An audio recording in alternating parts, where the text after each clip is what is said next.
today we are going to be talking about Western Governors University's unique approach to using a community-based support model to support students in their classes. And in a minute, I will introduce our speaker who's going to talk us through that, but it's really interesting what they've done. And I think a lot of lessons learned that are applicable to many different types of institutions and scenarios. My name is Katie Kapler. I am the co-founder and CEO of Inscribe. So for those of you who aren't familiar, we are a virtual community platform. We are designed to wrap around content and curriculum and provide a space for students to connect with peers, faculty, and staff so that they can find solutions to questions and challenges in a very dynamic and flexible way. We are recording the session today, so we will share that with everyone afterward. And please feel free to share that with your colleagues, of course. And then we would love for the conversation today to be very, maybe a little bit too much cold medicine, to have this be a conversation today. So we'd love to hear what, your thoughts and questions. Anytime you have a question, I really encourage you to post it in the chat space so that everybody can see it. I'm joined today by Danielle Bonner from our team. She's going to be monitoring the chat, see what questions come in. She might respond to you there. She has full reign to interrupt me and Mike during the session. So we'll really do our best to kind of weave the questions and answers throughout that session today. Next slide, please. So as I said, I am not the star of the show. I am joined today by Mike Peterson from Western Governors. Just a little background on Mike. Mike started at WGU in 2013, serving as a course instructor for more than 4 years. He then took on the data analytics and computer science programs before becoming program chair for computer science in late 2018. And you have a new role now, Mike. What's the current title? There you go on the screen. Yeah, Associate Dean and Program Director for the Computer Science and Soft Bachelor's, 2 different programs. Awesome.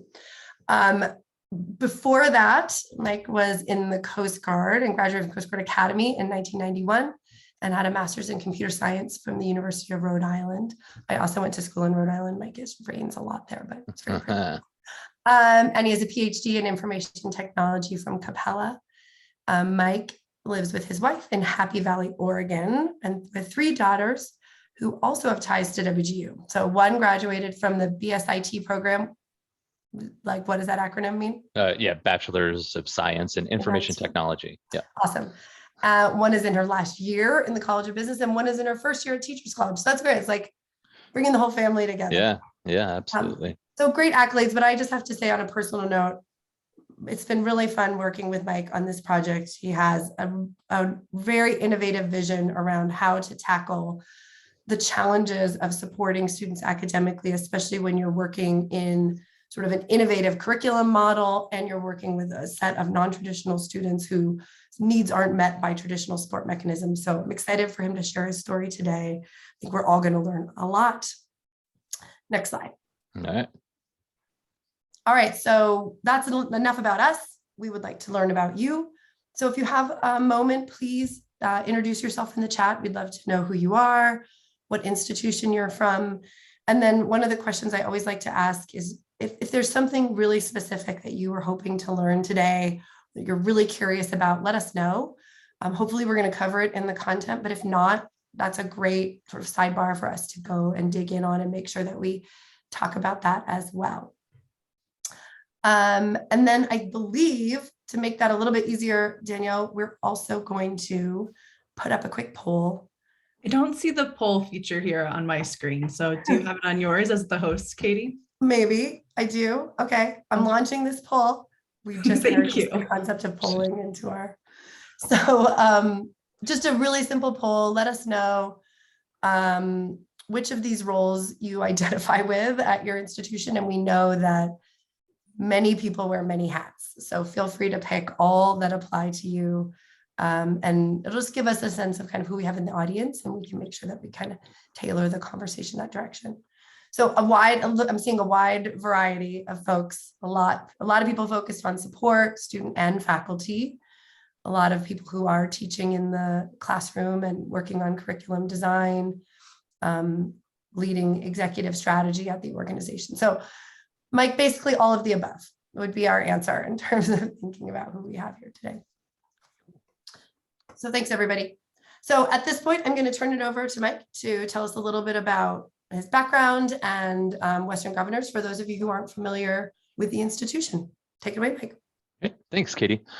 Yeah, so I wanted to kind of echo what Katie said as well. It's been really fun working on this project over the last really year and a half. And what I'll do today is talk a little bit about Western Governors, what makes us a little bit different than typical schools, and then kind of why we entered into this partnership, how it's evolved as well. So a little bit about WGU. We are completely online. We've got a completely different academic model than most schools have because we're competency-based. And so the benefit of being online and being competency-based is that we have the opportunity of doing field placement with students in various states, depending on their profession, whether it's teachers or health professions, nurses, and things like that. It gives us the ability to kind of be nationally spread out and have a really consistent model as well. What makes us different is that we have 6-month terms for our students. We have new cohorts that start on the 1st of each month, but they pay a fixed amount for that 6-month term. And they typically are given around 3 to 4 classes to complete in that 6-month term, but they can do more. So if a student comes in, and I'll use nurses as example, we've got a lot of RNs that have been required to go and get their BSN in order to remain at a hospital or health facility that they work at. And so all of a sudden they're scrambling to get a bachelor's in a short amount of time. Usually they're given a couple of years. And so a lot of our RNs come and they have 20 years of experience. And so instead of sitting in a class for 40 hours or 8 or 16 weeks to get credit for a course, they can show what they know right away. Instead of hearing the same old thing or hearing content that they're already familiar with, they can show their competency, take that assessment, and get credit for that course and move on. And so we do have quite a few nurses that come in that are able to get their bachelor's in a short amount of time. And some kind of miraculous stories are around 6 months, but several of them are getting their BSN around a year, and most of them between a year and 2 years as well. So that acceleration opportunity and then that fixed cost is a selling point for what WGU does as well. And we are accredited, so our model has been proven again and again. At this point, WGU has over 250,000 graduates. We're 25 years old at this point, so it's been an exciting journey. The computer science program is something that, like Katie mentioned, I was the program chair for and helped launch just a little over 4 years ago. And that's been the core of the support model that we've done with Inscribe. The computer science program has grown very, very quickly. I think we had 120 students the first month. We had 220 the second month. And by the 5th month, we had 1,000. And between graduates and consistent enrollment, we're sticking somewhere near the 4,000 student mark. I think we're close to 3,900. At this point, we have over 1,200 lifetime grads as well. And the program started off a little bit slow, and I'll talk a little bit about that. The first year, we actually had 16 grads. The second year, we had 135. And then the third year, we had almost 500. And at this point in this fiscal year, which ends in a couple of weeks, I think we're somewhere in the 620, 630 range. So a lot of the things that we've done in conjunction with Inscribe have really affected the success of the program and the continued growth of it as well. Like I mentioned, we have new cohorts of computer science students start the 1st of every month. I think July 1st, we're slated to have somewhere around 180 new students start. And so, like I said, that growth has been very consistent. There's a large need for computer science and IT graduates nationally. We cannot graduate enough folks as kind of a national higher education group to fill job roles. And so it's one of those things where it's a good problem to have, but we need to find a way nationally to make students more successful, to actually pace through their programs and complete them and land jobs. And so some of these students are getting jobs actually before they graduate. Some are getting great offers and actually leaving school, which I don't always recommend. It doesn't give a student a lot of opportunity without a bachelor's to move up or to have choices. A lot of them stay lateral, and so the opportunities with a bachelor's and a master's really open doors in a great way. what the computer science program brings to the table that I'll kind of weave into our Inscribe discussion is a very heavy emphasis on algorithms and math. We obviously cover artificial intelligence, robotics, other aspects of computer science that are pretty commonly known, database interactions, computer-human interactions, HCI as it's called, with human-computer interaction as an acronym, and various other aspects. But what sets computer science students apart from the rest of the IT crowd is that we're really focused on system level views of things, problem solving, and adapting. And so what you might see with a software developer is, they're focused on creating an app that does a specific thing. Computer scientists are not necessarily always, but pretty commonly at a higher level of thinking in terms of what the overall system is designed to achieve and solve. And so that's why artificial intelligence, machine learning, and robotics are a huge, I would say, huge fields within computer science in terms of the direction that we're going and whom we're supporting. And so if you look at a lot of the things that have gone on with Tesla and SpaceX, not to simply focus on Elon Musk, but the direction of artificial intelligence, machine learning. Boston Dynamics is another great example as well. If you haven't looked at Boston Dynamics robots lately, they are definitely paving new paths into new territories. And so a lot of those roles are fed by this advanced thinking, advanced problem solving, more overall systems joining types of thought processes with computer science graduates. So we're seeing nationally that a lot of businesses are starting to look for students with a BScs or a bachelor's of science and computer science because of this education and as well as the thinking that is learned and kind of impressed upon students through a bachelor's in computer science program. So it's a fun time, like I said, to see instead of somebody looking for a student with a bachelor's in software development or a bachelor's in networking or a bachelor's in cybersecurity, they're looking for students with bachelor's in CS because they think differently. Within our program, we have a couple of certifications. WGU is often known for graduating students with bachelor's and certifications in various realms. We don't have as many as other programs because we are very CS heavy and there's not a lot of CS certifications. But you'll hear about our students graduating with CompTIA's A+, Linux Plus, Security Plus, Network Plus, Cisco, and so on. We have Project Plus. I left the plus off of that. And then Axios has an ITIL certification that's also part of our program. So students will graduate with those certifications. And ITIL stands for Information Technology Infrastructure Library. Our program is currently in the ABET accreditation cycle. We entered into it really late last year. We have a couple of chairs assigned. We'll start going through the evaluation proper later this year, and we should have a decision sometime in spring of 2023. So that's pretty exciting in that regard. The need for digital communities.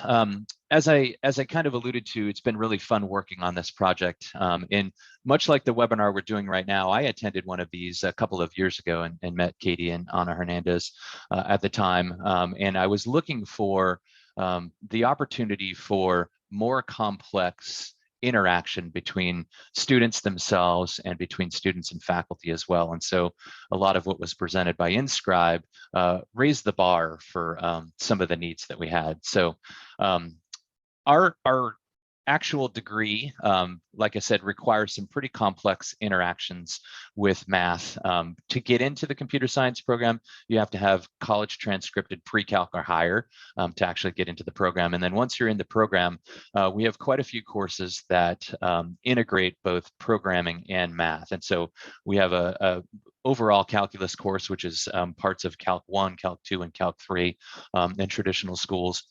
We have 2 data structures and algorithms courses, and we have 2 discrete math courses. And so each of these courses introduces students to more complex math and algorithms, as well as combining that with programming solutions. And so the computer science program, like I said, just in contrast to other programs and specifically software development, focuses on the building blocks of software, AKA algorithms, to solve computing problems rather than looking at developing an application that just does one thing. We like to think of a lot of our focus in our program as really kind of that almost like sentient, like if you're able to write a program, can that program learn from its own experience? And so it's a fun field to be in. Like I said, there's a lot going on currently in that. And so what that brings to our student population and to our coursework and to our interactions is a degree of complexity that's sometimes difficult to actually capture in typical models. And so because we're completely online and because our students are somewhat siloed, being completely online, they're self-paced and so on, they're very busy. And so we wanted to give them an opportunity to be able to connect with each other and do some more advanced things. So in our online courses, it's difficult to find ways to get our students to, like I said, connect with each other, connect with their faculty, and so on. So how do you build a sense of community in an online environment? What you'll see with most schools is they'll have discussion boards, they'll have group work and things like that. But there's limitations to that. It's not always something that you can get to happen, especially if it's not graded. It's difficult to give students a chance to actually share their opinions and to give students a chance to interact with each other on projects that are actually part of the curriculum and outside of the curriculum as well. And so we, again, don't have a typical setup in our courses where we've got discussions each week or assignments each week. And so we're looking for ways to help students talk with each other and, like I said, talk with their faculty as well. Internally, we actually, and let me jump to this next slide real quick. Internally, we have some platforms that allow us to manage students and student interaction, and we've used some of those existing products to try to create community connections, but some of the problems with those existing platforms, and there's two that I can think of off the top of my head, was that you couldn't put calculus or more advanced math equations in any of those environments. They just didn't support it. They were either dated or not programmed in a way that they had the facilities to be able to do more advanced types of things. We had some of our situations where you couldn't actually get not necessarily links, but images or interactive images or even videos it posted in that community platform. And so, so we had kind of what I would call a hodgepodge of solutions, none of which, even in combination, met what we needed. The other issue we were running into is if a student made a post or a faculty member made a post, as time wore on, that post would get pushed down. There's no way to pin it or to have separate kind of siloed or categorized areas where we could post for specific courses or specific topics overall.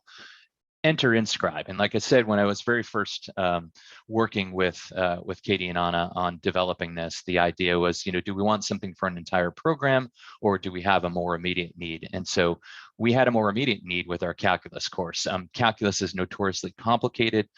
Students are challenged by it. It's one of the entry requirements for the program, and for good reason. We don't want students coming in that aren't ready and fully aware of the math challenges in the program. And at the same time, active and ongoing support of those students as they're in the program is key. And so we didn't have the ability, like I said, to do a lot of those things kind of on a screen or in a system to support students with more advanced, calculus concepts, and the ability to connect those students with each other so they can support each other was another factor that we kind of looked at as we moved into this. So at this point, I'll give you some examples here a little bit, but what have you all seen in terms of digital community usage at your own schools, and what kind of problems have you seen that you've tried to conquer with digital communities and connecting students? And I love that, Mike, I love that part of your narrative was like, we've tried this before in different instances and it didn't work. But like, we knew it was the right solution, so we sort of persevered. So yeah, I'm curious also whether people have thought about a community-based approach, which in my mind, the sort of nuance there is that it emphasizes a peer-to-peer component of our support. Or like, what else have people tried when your students need academic support? Are folks using discussion boards? Are you using office hours? Like, what's your students most likely to do in terms of reaching out? Sounds like some people also have these large online programs where they're going to have similar challenges and opportunities, I would say, to what you are looking at, Mike, at Western Governors. And then Ryan mentioned, thank you, that you're seeing growth in your computer science program as well. Have you gotten to that level where the scale of the program is kind of outstripping the capacity of your faculty to support them? Yeah, Melissa brings up Slack as well. Yeah, that's a good point, Melissa. One of the things that I saw early on was use of Discord servers and Slack. And with Slack, I actually kind of snuck in, I kind of lurk in there because, having faculty in there, it might affect how students discuss things. But yeah, Discord and Slack is, kind of a free area for students to talk about various aspects of what they're seeing with a course or with the overall program. And so it informed a lot of what we eventually did do here within Scribe and other communities. One of the, for the folks that are using Discord, one of the things that they often will tell us is, one, having it be a separate site, which you've talked about, Mike, like that it's not integrated directly into the curriculum. You lose a little bit of nuance there and maybe a little bit of access, but also just the analytics is a little more of a black box to you in some of those platforms. So it's harder to know what people are up to and really talking about. Yeah, and I'll talk about that a little bit. One of the ideas with having communities really under our own umbrella is we can see which students are interacting with those communities and if they tend to perform better. So we get that kind of A/B test as far as things go. So, awesome. And Marshall mentions, using Facebook as well. So there's almost kind of like a marketing idea, a motivational idea, and then I think with Discord and Slack. It's definitely an opportunity for students to just kind of let it all hang out and be less guarded. But it also informs us. But to I think that was Melissa's point. Yeah, man, Slack, we call it mad scrolling. You get in there and it's like it's on the time of day and it's like whoa, like 100 messages in a minute. And so much like our internal communities, we would lose track of exactly what's going on, and some important things would get lost in the mix, as well. So. And the other thing we had problems with too is kind of that group discussions type of things. Some of our, let's say we created a topic in whatever for a course, as time would wear on, those conversations would get pushed down. And so maybe we would want to break off into separate conversations within that course. We didn't have the ability or agility to do that. And we do see a lot of that with Inscribe as well. So awesome. Good feedback there. Yeah. So I'll thanks move on everybody for sharing your experiences. Appreciate it. So, yeah. So obviously, why we're here today, how are communities being used in the computer science program? What we initially did, like I said, is we set up our Calc 1 course, and you can see a screenshot that at the bottom. Our course code for that is C958. That was something that we did, I want to say late 20, what year is it? Late 2020. And so we spent all of 2021 and really all the way up till now with this community. And it really, like I said, gave us the ability to put some complex thoughts into a screen. Students were able to get in and actually not just ask a question, but actually put the formula they were working on, show the work that they had completed, and ask for help in that regard. And so the beauty of that, just functionally, was that students could all of a sudden speak in a more able manner.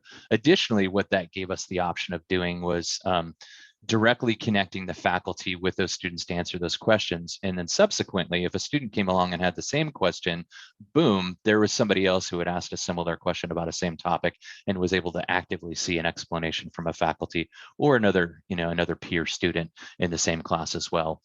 So we did that for about a year, and earlier this year, we decided to expand our offerings to 9 other courses that are in the computer science program and happen to be in some of our other programs as well. So you can see an example, C173, D278, scripting and programming foundations. So we've been able to raise our number of course communities up to 10 at this point. And so we're seeing a lot of activity across the board. We brought in our 2 other subsequent math courses, discrete math and discrete math 1 and 2 that follow the Calc courses, and then 7 other courses that are pure computer science courses as well.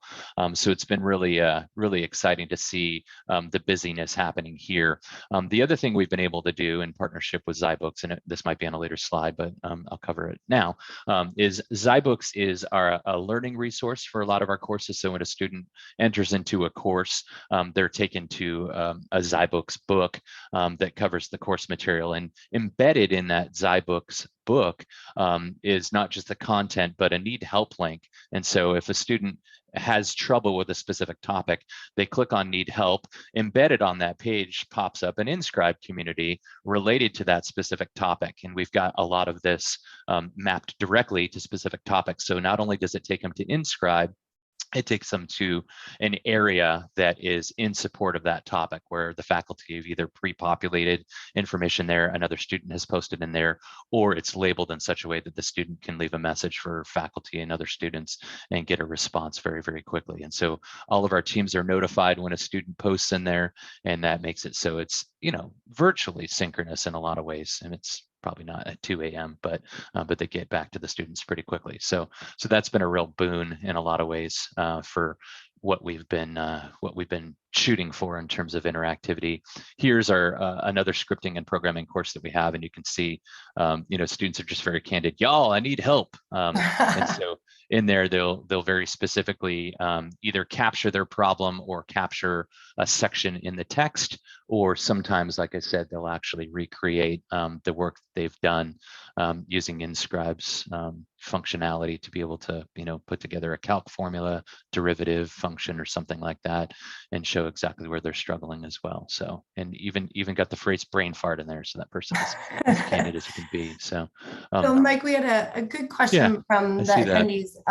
So in this shared model where your students are all coming together, one of the questions, and this is a question that we hear a lot, is how do you handle the fact that different faculty might approach the instruction or support of a particular topic differently?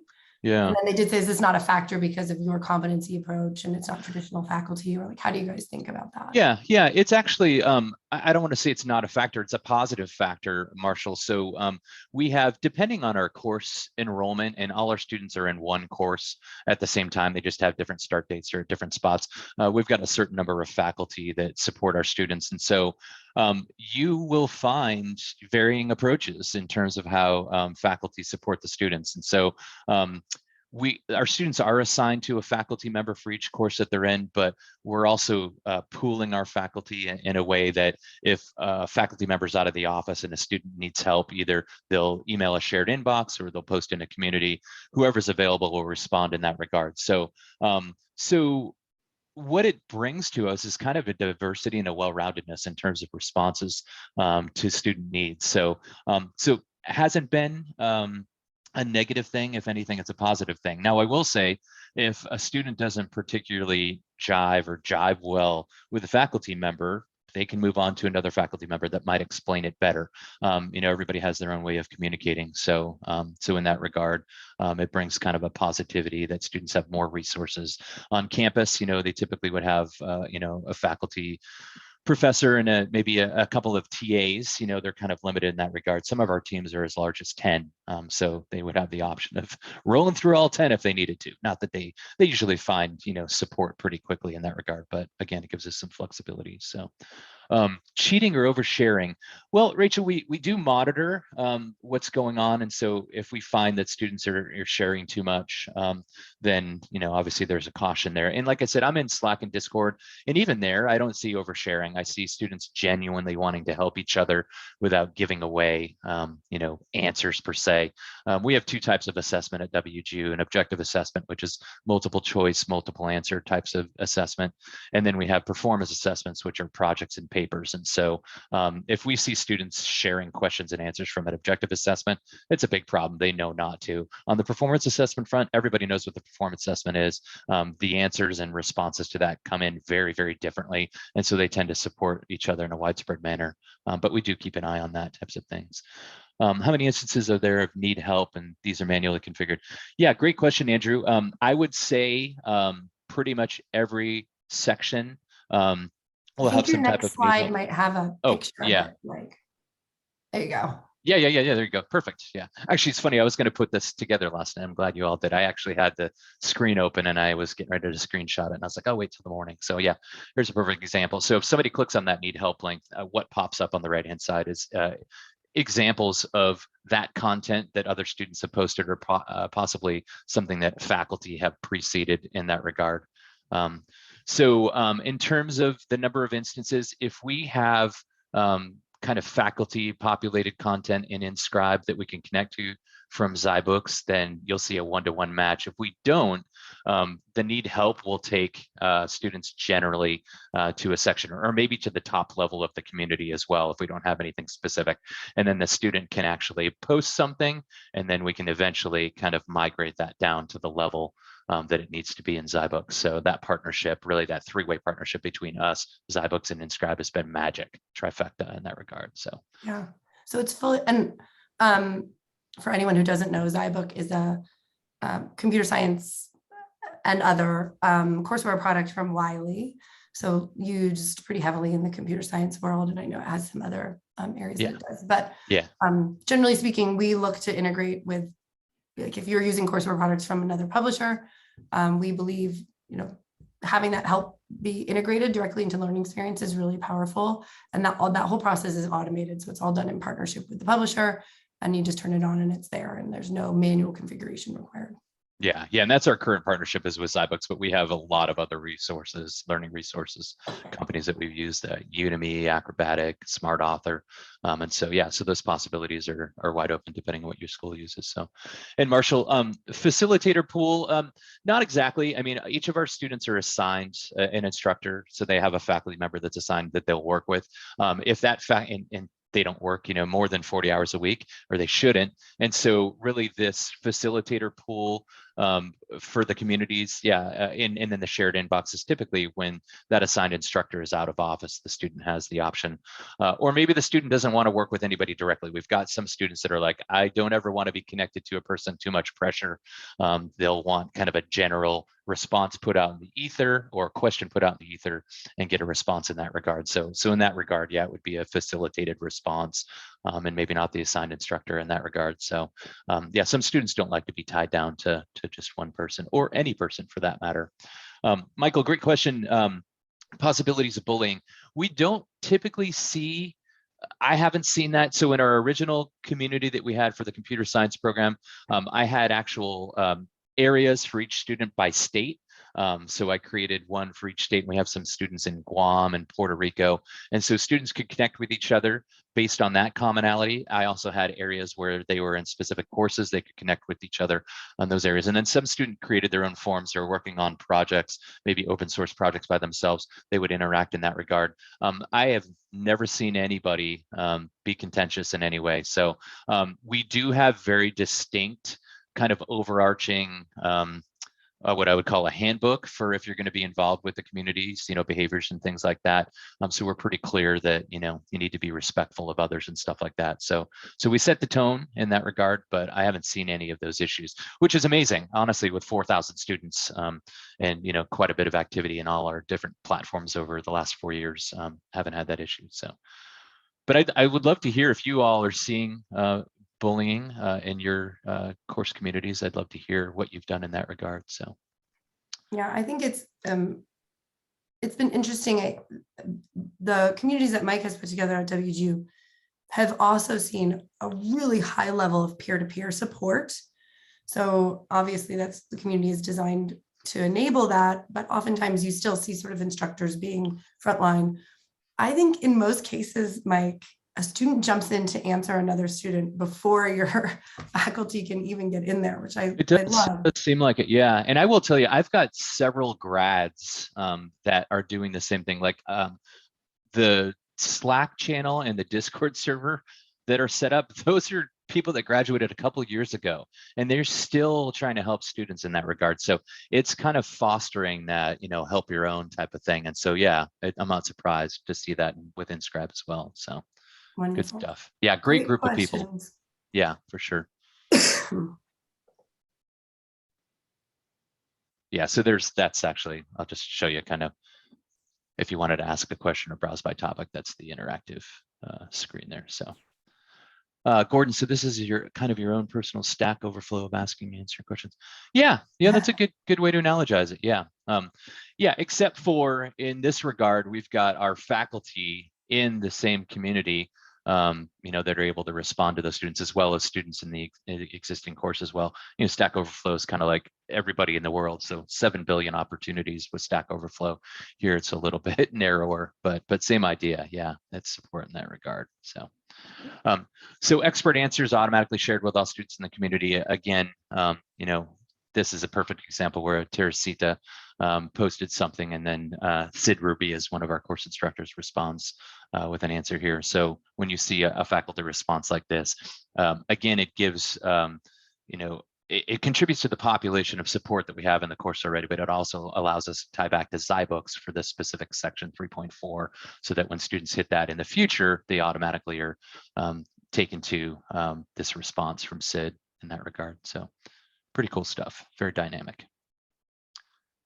As Katie mentioned, peer support is also something that we see quite a bit. So, Cooper on May 23rd posted, Daniel and Martin responded very, very quickly with their approach to things. And so this, again, is creating community within a course community as well. And so a lot of these students do connect offline. Great example of some connections here is you'll see some students in some of our more pure programming courses as well, where they'll toss out a question or toss out an example of something, and those students will connect and start working on projects offline. I had a student whose sister was disabled and was having trouble communicating with caregivers when her phone would go dead, and she didn't have the ability to maybe recharge her phone. Started working on a system that would essentially connect to Wi-Fi and notify the state-sponsored agency of the need for a caregiver if that person's caregiver didn't show up. And so they were working on an open source project together. And so it's inspired types of things like that that make me happy when students are able to connect together and work on real world problems and come up with innovative solutions. So good stuff in that regard as well. Again, the ability of having this kind of centralized community gives us the ability to support multiple students with one answer. And so it's kind of like a live presentation. Instead of talking with a student or two, in a one-on-one environment, having a live webinar allows you to kind of meet the needs of multiple students. And so by having this centralized and having it coordinated and correlated in the way we do with ZyBooks, it gives students the ability to really contribute to a larger overall repository of support in that regard. So it's fantastic in that regard. Some new questions coming in for you, Mike. Yeah. See those. So we had one question about sort of liberal arts gen ed content versus CS, which I answered, but I'll speak to the audience. So to date at Western Governors, we've been working mostly in the computer science space, although Inscribe generally works really across any subject matter. Like anywhere students are going to have questions and seek help. So we have a lot of stuff that's focused in, especially first year courses, first year math, first year English, but also accounting, business. We even have like psychology and religion communities. So it works really well in a lot of different contexts. Yeah. Yep. Ryan is really curious about. Yeah, I see that outcomes. retention. Yeah. Yep. And that's one of the slides coming up. So I'll get that to you here in a second, Ryan. And then Marshall had one other question about peer-to-peer.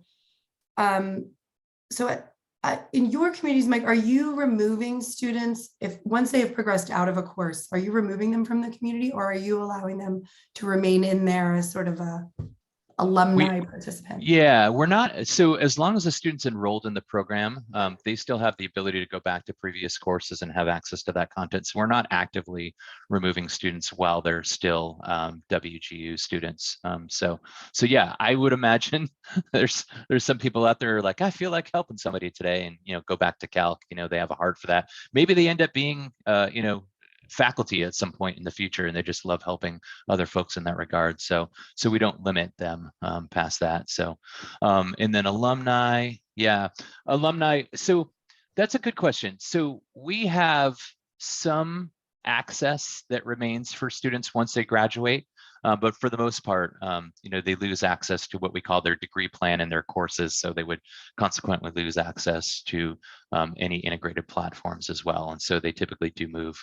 And that's, I think, why Slack and Discord are so popular, is a lot of those grads move in there and they still find kind of some energy from existing students and other grads as well that are pursuing. There's a lot of discussion in there about job placement, job interviews, and preparations for those types of things. And so a lot of FANG and MANG connections in Slack and Discord, which is really fun to see. So, but yeah, great question. Like I said, no active removal while they're still students, so they can go back in that regard.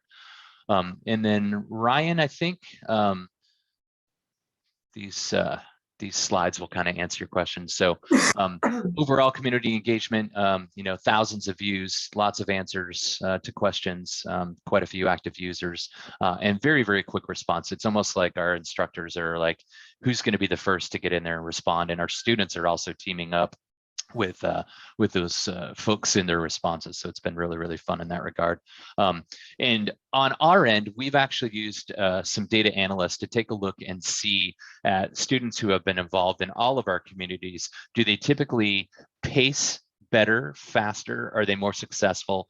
And are they more successful overall in those courses and in their programs? And we're seeing that distinctly, students that are more interacting or more interactive with course communities of any flavor, and specifically within Scribe, that they typically tend to do better. And they're getting help faster is, the clear answer for that. But there's also kind of this vibrancy that comes with being involved in community, feeling connected, that I think helps speed them along. And those connections don't stop there as well. Like I said, even through the rest of the program, not just a specific course, I mean, through the rest of the program and even post-graduation as well, we see those students remain connected. So there's a lot of, various measurements that are qualitative, but in terms of quantitative, results, we're seeing that students involved in communities pace better and are overall more successful with what we call key performance indicators. So. Awesome. Yeah, for sure. So next steps is, as I mentioned, we have expanded to have course communities for 10 courses. We're looking at partnerships with other departments. I know we've got some folks here today from other places in WGU, and so I'm having conversations. We have 4 colleges at WGU, or schools as we're starting to call them, College of Health Professions, Teachers, and Business, in addition to IT. And so I'm in communication with chairs or directors in all of those colleges at this point, looking at our model and looking at our success. And so we're continuing to track and analyze what our students are doing, and we get a lot of great stories from those students as well. So yeah, it's been a great partnership between Inscribe and ZyBooks, and also with our students and staff as well. So definitely, yeah, great question, Gordon. Yeah, great question from Gordon. Reduction, yeah, huge reduction in terms of that. And so again, when you post something that's important or dynamic in course content, and 100 students see it, it immediately is 100 emails less to a faculty shared inbox or to those individual assigned faculty members individually. So yeah, definitely huge in that regard. So, and I don't think we've run the numbers specifically with you yet, Mike. I know we will, but I can say anecdotally, other institutions have reported up to an 80% decrease in the number of individual sort of email requests that they're getting, just by going to this community-based model. Yeah.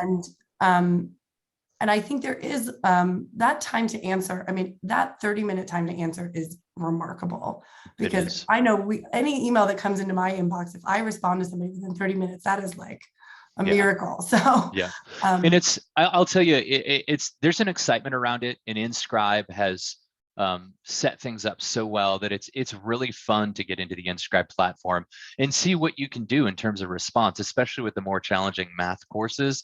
To be able to use their tools and respond appropriately to a student is something we've never been able to do. So it's actually fun to get in there and use their tools and use their platform. So I think that's, it's exciting just to be able to respond appropriately, but it's also novel in some ways. And so there's an excitement around that. So. Marshall, great question. We actually have a career and professional development wing that we have not integrated, and it's something that we consistently get questions on. Right now, it's usually emails, hey, we've got this coming up, can you share with your students? And so we'll post something in our overall program community, which we have, which is kind of lame.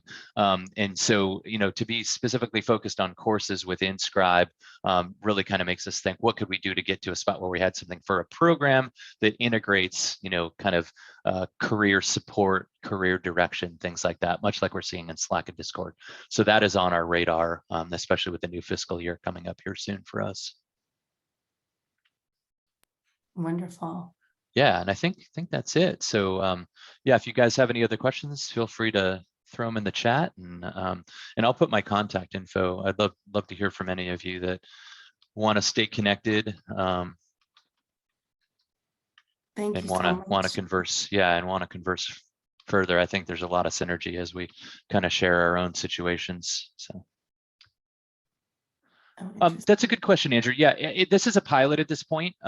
We started with Calc and then kind of recognized probably a year in the ZyBooks connection and the ability to connect Inscribe with our other ZyBooks products. All 10 of our courses are in ZyBooks. And so we just tell students, or we tell really anybody really, that we're actually in a pilot phase at this point and looking at the viability of this product and so on. And so we'll run this pilot through the end of this calendar year, and then we'll see what next steps look like. So, but I'll tell you what, generating some buzz where it's like, you have that, how come we can't have that? It's ideal. That just motivates people to recognize this is working. So, so kind of an A/B test there as well. Thanks. Yeah, thank you all for attending today. Thank you so much, everyone. So we'll keep the questions coming in. If you have any last minute questions, I think we have a few. Wait, Mike, put that back up. I think we have one more housekeeping slide. Oh, okay. Daniel will be mad at me if I don't do it. And thank you, Mike, again, for being here and for sharing your contact information. And I encourage everyone to reach out to get the, if you have additional questions, want to go a little deeper. I also just want to let you know we have some upcoming webinars that we would love to welcome you all to. Tomorrow, in fact, for those of you who are also not just thinking about learning and academic success, but also student success outside of the classroom. So connecting students to advisors, coaches, other resources across your institution. We're going to be talking about that tomorrow at 11 a.m. Mountain Time. We also have a webinar on June 27th with Lily Massa McKinley from the Kentucky Student Success Collaborative. So that's really a statewide system of universities and colleges. And we're going to talk about how they're using communities to drive collaboration across institutions, really sharing best practices and ideas around student success. And then anyone who's just thinking about things like belonging, peer connection, and really how do you foster more just natural community among students at a distance. We're having a conversation on July 6th where we will go a little deeper on that particular topic. So Danielle, I think, just shared links to all of those. So we'd welcome you to join us at one or all of those sessions as well. And then I'm always happy to hear from you. If you want to learn more about Inscribe, if you'd like to have a demo or something sort of more tailored to your institution, please reach out to me and I can get that scheduled for you as well. So a huge thank you, Mike, for being here and for sharing your story. As I said, we just absolutely love working with you and the innovation that you guys are bringing to the table. So 3 cheers for you. And for you all as well. Yeah, it's a pleasure working with you. Thank you. To our audience, great questions, great engagement. Loved having you all today. We will follow up with the recording and look forward to just having an ongoing conversation with you all.